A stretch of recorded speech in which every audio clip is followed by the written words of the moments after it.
What's good, y'all? Yes, we're in the bathroom with it. So, I just got some quick thoughts about a TV show that I watched, the Summer House show, Martha's Vineyard. I really love the show. I'm glad that it's back. I really enjoyed the most recent episode that came on where they had where Nick had his event. And the craziest thing is when he tried to have a house meeting to get people to help him, and Bray said nobody helped me, and then they showed the footage of everybody helping her. And then she made that excuse of she don't want to clean the bathrooms and stuff like, if you want the bathrooms clean, get a maid. Because nobody's cleaning up because your girlfriend's coming. Like, what's your issue, Bria? What is your real issue? Because clearly it's really not with Nick. Like, what's going on, girl? Like, that was so unnecessary to me. Everybody been pitching in, it looks like, to help other people plan for their events and clean up for their events, but including people helping you out. But when it came to Nick, you didn't want to do anything. I know I'm still sounding super nasally and stuffy. Um, I have taken some meds, but still super nasally, and more nasally today than I was the previous couple days. But anywho, that happens, and then so the party goes on, and what I loved about this party is it was like it was giving black college party vibes. HBCU. I mean, it was some strolling going on. They gave the history of strolling. They gave the history of the D9 and all of that, and I truly, truly loved it.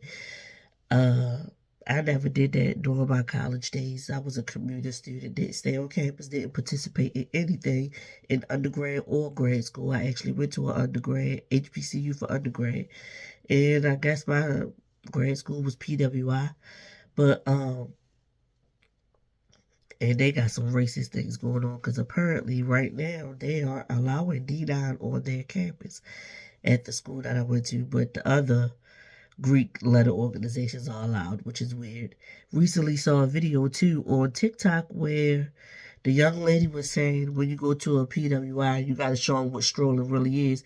It was the people look like Pacific Islanders or something like that, and it was male and female having a stroll and playing. I think they was playing Nuck If You Buck. I think, which is traditionally a song played for strolling for black Greek letter organizations, the D9. And so it was like one lone girl out there strolling for representing the D9, basically showing them up like, cause how dare y'all?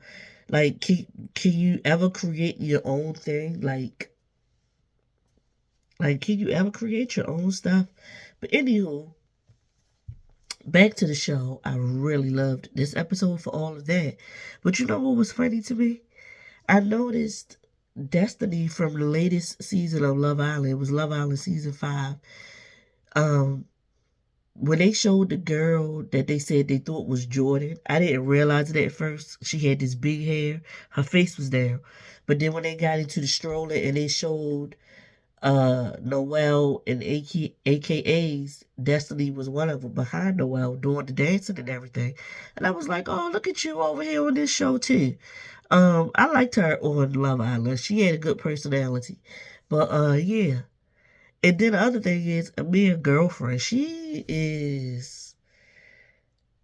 I think she thinks she's better than Amir, and she wants to raise him up to be on her level, I think. I also think she's super jealous of the girls or whatever or she feels a way about the fact that he tried to get with Jordan in season 1 because when he said he thought that the girl was Jordan, they didn't show us no beam footage of him saying it in a way that would make her alarmed. So why did you get angry? Why did you get upset when he was like, wow, it didn't, when they thought that the girl was Jordan and he was talking about how big the hair is, he was like, they got like 6 wigs that they be changing into, all of them. So like, I thought it was her and it wasn't. I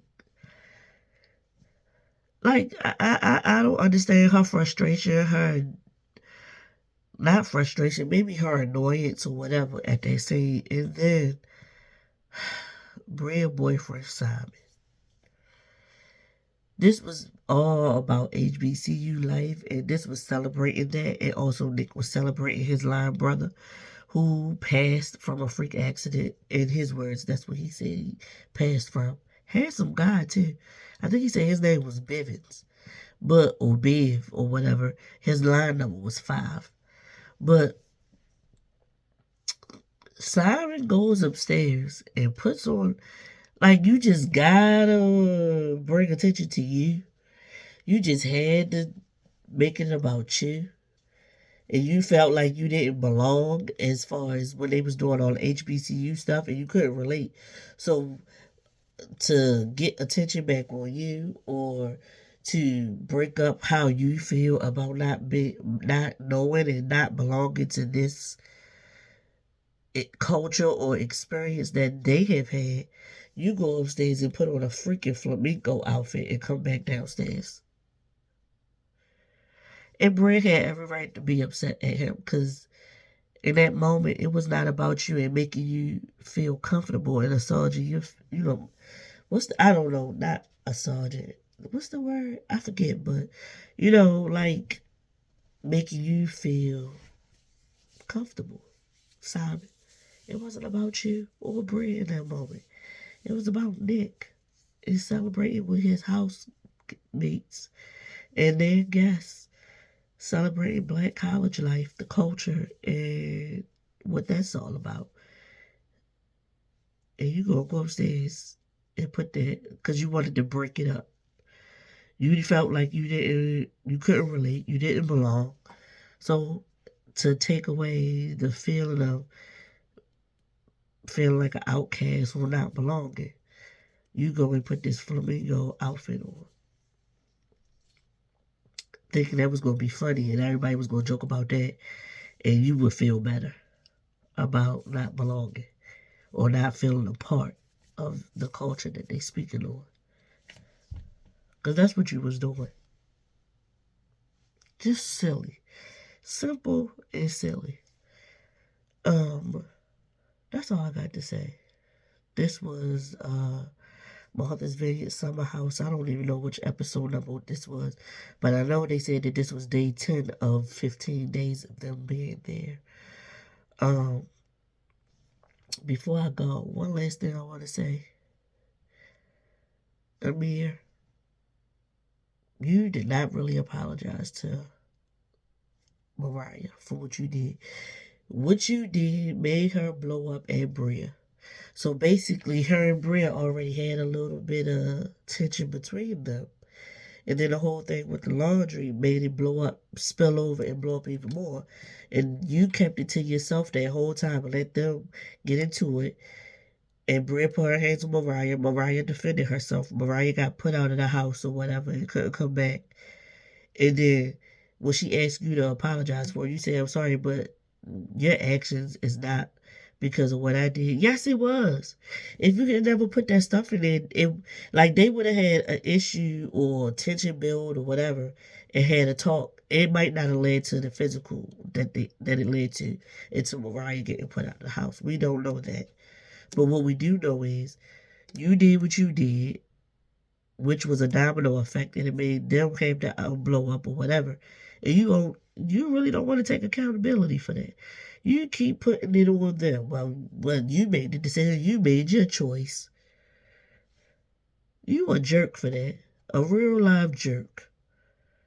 And that's all I got to say about Summer House Martha's Vineyard. I'm going to continue to enjoy this. I wish it was more scripted stuff on TV, yo. I really did. All right, y'all. Bye.